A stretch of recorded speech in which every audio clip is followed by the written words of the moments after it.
Hi everyone, this is Neeru Sangwan and जैसे कि आप सब लोगों को पता है that 2024 is about to end now and तो मैंने सोचा कि मैं आप सब लोगों के साथ अपनी इस ईयर का एक्सपीरियंस शेयर कर लूँ। तो सबसे पहले जब 2024 स्टार्ट हुआ था तो आई wished for only one thing this year कि मेरी लाइफ में चेंजेस आएँ। I was so fed up of following the same routine. जैसे कि आपको पता है मैं यूपीएससी की प्रिपरेशन कर रही थी, बार-बार वही पढ़ाई करना, एग्ज़ाम देना, जॉब के लिए वेट करना। तो उस चीज़ से मैं बहुत फेड अप हो चुकी थी एंड दिस ईयर जब ये स्टार्ट हुआ था तो मैंने सिर्फ ये विश किया था कि that I wanted change in my life. मेरे को ये रूटीन से बाहर निकलना था, मुझे कुछ नया करना था, कुछ बाहर जाना था। तो एंड जो मेरी विश पूरी हुई इस साल में, मतलब क्या चेंजेस आए हैं, बोथ गुड एंड बैड। मैंने बहुत कुछ देखा इस साल में। काफ़ी चीज़ें अच्छी भी हुई, जैसे कि मुझे like I got my first job, professional job and I move to different city. I went on an international trip for the first time. तो बहुत चेंजेस आए इस साल में। तो चलिए एक-एक करके मैं आपके साथ शेयर करती हूँ क्या-क्या अच्छे और बुरे एक्सपीरियंसेस रहे मेरे 2024 में। So let's begin. So first of all start करते हैं जनवरी से। जनवरी में मेंस का रिज़ल्ट आया था आईबीपीएस पीओ का। अ, वो बहुत डिलेड आया था, मतलब बहुत दिनों बाद जाके रिज़ल्ट आया था। 2-3 महीने, 3 महीने हो गए थे ऑलमोस्ट पेपर दिए हुए, तब रिज़ल्ट आया। एंड तब तक तो मतलब होप वगैरह सब हट ही चुकी थी कि पता नहीं एग्ज़ाम क्लियर होगा, मीन्स होगा या नहीं होगा। तो मैंने सोचना छोड़ दिया था उस बारे में। मैंने दोबारा प्रिपरेशन करनी स्टार्ट कर दी थी अपनी। बट लकीली एंड मैंने क्लियर कर दिया था मेंस। 30th जनवरी को रिज़ल्ट आया था। तो मतलब उस दिन जो खुशी हुई थी कि ओह! मेंस क्लियर हो गया, वो भी फर्स्ट टाइम में। तो I was like on cloud 9। तो जो मतलब मेरी स्टार्टिंग हुई थी ईयर की, वो बहुत ही अच्छी हुई थी। देन उसके बाद फ़रवरी में इंटरव्यू होना था, तो पूरा फ़ेब तो उसी में निकल गया इंटरव्यू की प्रिपरेशन में, बिकॉज़ ऑलमोस्ट 20-25 डेज़ ही मिले थे प्रिपेयर करने के लिए। तो इंटरव्यू बहुत अच्छा गया था। तो फ़रवरी का मंथ भी आइड से कि वाज़ वेरी नाइस। फिर जब इंटरव्यू हो गया उसके बाद मार्च में रिज़ल्ट आया, मेंस के मार्क्स पता चले थे। मुझे इंटरव्यू से कभी कोई डर था ही नहीं। मेरा जो थोड़ा बहुत भी अगर डर था वो मेंस का ही था। एंड जब मेंस का रिज़ल्ट आया तो मैं क्लियर तो कर चुकी थी, बट मार्क्स नहीं पता था। तो मार्च में मार्क्स जब पता चले तो मेरे अबाउट 18-20 मार्क्स ऊपर थे कट ऑफ के। तब तो I was like damn! I am like going to clear this exam, क्योंकि अगर इतने मार्क्स मेरे मेंस में कट ऑफ से ज़्यादा आए हैं, अगर 20 मार्क्स, और इंटरव्यू में, तो I was so confident and so happy about it. तो फिर तब मुझे पता चल गया था कि मेरा एग्ज़ाम क्लियर पक्का हो ही जाएगा। एंड फिर मतलब मार्च से ही मैंने तो अपना चिल मोड में चली गई थी, पूरा अपना रिलैक्स करती थी, पूरा दिन भर एन्जॉय करती थी कि भाई अब तो जॉब लगनी ही है। देन बट एंड एक और इंसिडेंट हुआ था मार्च में। इस साल वैसे मेरी हेल्थ को थोड़े से बहुत हेल्थ स्केयर्स मुझे मिले हैं। तो क्या हुआ था कि I had a gas geyser in my bathroom and उसकी गैस लीक हो गई थी। I was taking a bath and I was like about to faint. मतलब वहाँ पर ऑक्सीजन की इतनी कमी हो गई थी कि I couldn't breathe. My like body was kind of out of my control at that time and मैं बस बेहोश ही होने वाली थी। बस मैंने मम्मी को आवाज़ लगा दी और उन्होंने मुझे आकर उठाया एंड उसके बाद फिर मुझे हॉस्पिटल लेकर गए इमरजेंसी में। तो मतलब वो बहुत स्केरी एक्सपीरियंस था कि मैं अपनी मतलब कुछ फ़ील नहीं कर पा रही थी अपनी बॉडी में, लेग्स में बहुत शिवरिंग हो रही थी बिकॉज़ ऑक्सीजन नहीं जा पा रही थी बॉडी में बिल्कुल भी। वो गैस की गीज़र में से कोई भी गैस जो हुई थी वो लीक हुई थी एंड वो मैंने इन्हेल बहुत ज़्यादा कर ली थी काफ़ी देर तक। तो मतलब ऑक्सीजन की बहुत कमी हो गई थी बॉडी में। बट थैंकफुली मैं टाइमली डॉक्टर के पास पहुँच गई थी, टाइमली वहाँ से बाहर निकल आई थी मैं बाथरूम से, मम्मी ने मुझे बाहर आने में हेल्प की थी। तो फर्स्ट तो ये एक्सपीरियंस हुआ था मेरा, बहुत ही जो स्केरी था एंड मतलब कि आई वाज़ लाइक कि डैम! ये तो बहुत अजीब और अनएक्सपेक्टेड चीज़ थी। बट तो मार्च तो ऐसे चला गया कि थोड़ा-सा मुझे मतलब life threatening kind of shock भी मिला, बिकॉज़ न्यूज़ बहुत सुनी हुई है मैंने कि गैस के जो गीज़र्स होते हैं वो बाथरूम में सेफ नहीं होते हैं। तो उसी दिन फिर हमने गैस का गीज़र हटवा कर इलेक्ट्रिक गीज़र लगवा लिया था। एंड अगर आपके घर पे भी कोई गैस का गीज़र है तो आई एडवाइज़ यू कि आप उसको वॉशरूम या बाथरूम के बाहर लगवाएँ, बाथरूम के अंदर मत लगवाइए, बिकॉज़ वेंटिलेशन नहीं होता तो उसमें से जो गैसेज़ निकलती है वो हार्मफुल रहती हैं और ऑक्सीजन डिप्लीशन हो जाता है उससे आपकी बॉडी में। तो that's an advice for you कि आप अपनी हेल्थ को प्रायोरिटाइज़ कीजिए। देन उसके बाद came the month of April. अप्रैल में IBPS PO का रिजल्ट आया था 1st ऑफ अप्रैल को, and as expected I clear the exam. I was delighted about that news, and बहुत खुशी हुई थी कि चलो फाइनली एक सिक्योर जॉब मिल गई थी मुझे। एंड ऑल्सो इसमें मतलब कि मेरा फर्स्ट प्रिपरेशन जो मैंने अच्छे से कर ली थी, तब एग्ज़ाम का दिया था अटेम्प्ट, तो क्लियर हो गया था। तो मैं उस साइकिल में नहीं फंसी थी कि मुझे बार बार पढ़ के बार बार एग्ज़ाम देना पड़े। तो आई वॉज हैप्पी कि मैं बस अब इस ये जो मतलब एक विशियस साइकिल, एक जाल सा जो बना हुआ, उससे बाहर निकल गई हूँ कि कंपटीशन मोड में, प्रिपरेशन मोड में। तो उसकी काफ़ी खुशी थी। And also I started this YouTube channel, जो आप सब लोगों से मुझे बहुत प्यार मिला है इस पे। And I wish to grow more on YouTube. And Instagram भी मैंने तभी ओपन किया था अप्रैल में ही फर्स्ट टाइम।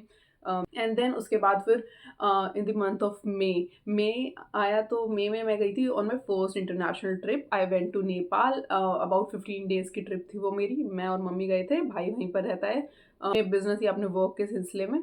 तो it was a very lovely experience.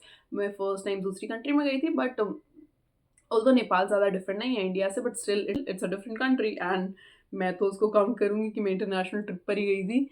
और मैंने बहुत डिफरेंट डिफरेंट पार्ट्स देखे नेपाल के उस ट्रिप में 15 दिनों में, बहुत अच्छा लगा। And then came July. जुलाई में I joined the bank. I joined as a probationary officer.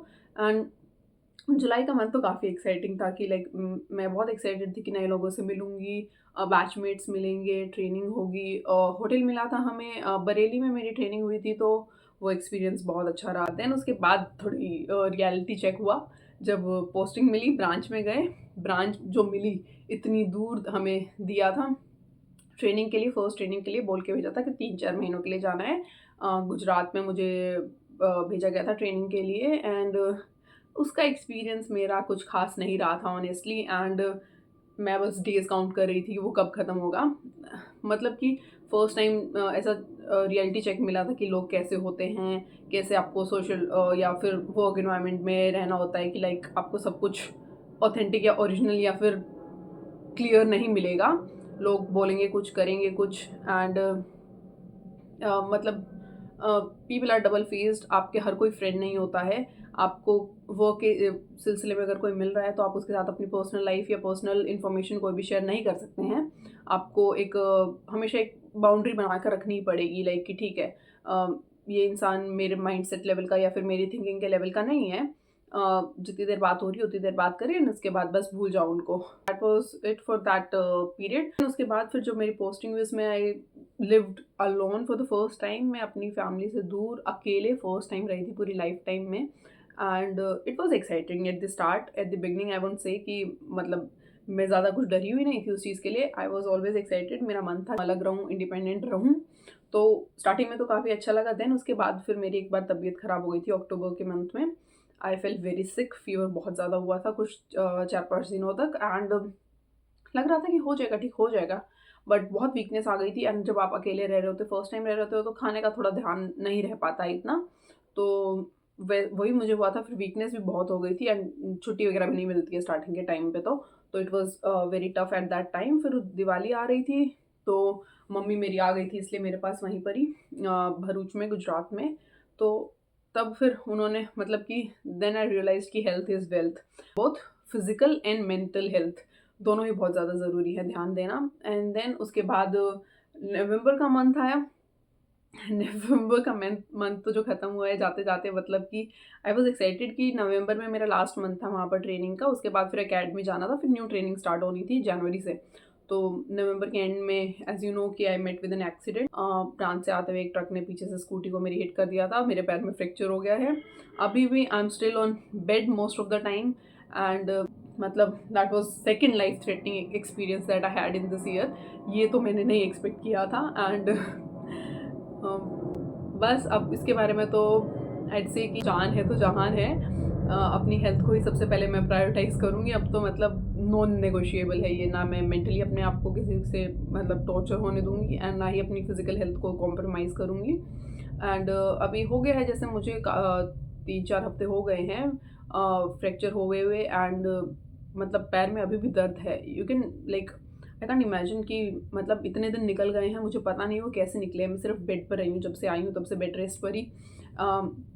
एक आधी बार मैं थोड़ा बहुत इधर-उधर जाती हूँ, तो शाम को उसमें फिर पैर में स्वेलिंग हो जाती है एंड पेन रहता है रात भर। तो आई एम स्टिल होपिंग कि अब ये थोड़ा जल्दी रिकवर हो जाए, बिकॉज़ जब तक मैं बेड पे रहती हूँ तब तक मुझे लगा था कि वो ठीक हो गया है। बट जैसे ही मैंने वॉक करना स्टार्ट किया तो पेन मतलब दोबारा आ जाता है। तो रिकवर अभी पूरा नहीं हुआ है एंड आई विश कि हो जाए, नए साल आने तक तो कम से कम सब ये मतलब मेरी जो हेल्थ की प्रॉब्लम थी वो बिल्कुल ख़त्म हो जाए। That's what I wish for this year to take away my health problems. As I told you कि जब 2024 स्टार्ट हुआ था तो आई विश्ड फॉर चेंज। तो मतलब मेरी विश पूरी तो हुई है। इतने चेंजेस आए हैं लाइफ में that it turned upside down, या फिर पूरा रोलर कोस्टर था ये ईयर तो। And next year I hope कि थोड़े अच्छा ही थोड़ा पीसफुल रहे थोड़ा काम रहे। एक डिफरेंट सिटी में मैं बिल्कुल गई थी इस टाइम पर एंड नए लोगों से मिली थी, बहुत अलग कल्चर शॉक भी मिले थे, वर्क शॉक्स भी बहुत मिले थे कि ओह ऐसे लोग होते हैं, ऐसे लोगों के साथ भी काम करना पड़ता है, ऐसे लोगों के साथ भी डील करना पड़ता है। तो ये सब कुछ देखा मैंने इस साल में, बहुत कुछ सीखा एंड अगर आपको भी ये सब चेंजेस चाहिए अपनी लाइफ में then do get a job. अभी एसबीआई क्लर्क का पेपर आने वाला है एंड स्मार्ट किडा पर ऑफर भी चल रहा है, क्रिसमस एंड न्यू ईयर की सेल भी चल रही है, तो you can buy there mock drills, mock PACS purchase कर लीजिए, डेली मॉक टेस्ट लगाइए एंड देन आप भी देखिए आपकी लाइफ में कितने चेंजेस आते हैं जॉब मिलने के बाद में। एंड आई विश कि आपकी लाइफ में जो चेंज आए वो अच्छे ही आएँ। आप हैप्पी रहें, खुश रहें, प्रॉस्पेरस रहें। आपके लिए न्यू ईयर जो है वो अच्छी-अच्छी बिगिनिंग्स लेकर आए। I wish you all the best. हमेशा पॉजिटिव सोचिए अपने बारे में, पॉजिटिव रहिए एंड फिज़िकल हेल्थ पे भी वर्कआउट कीजिए and stay happy, stay blessed. All the best for your exam, all the best for your new year. I wish you a very happy new year.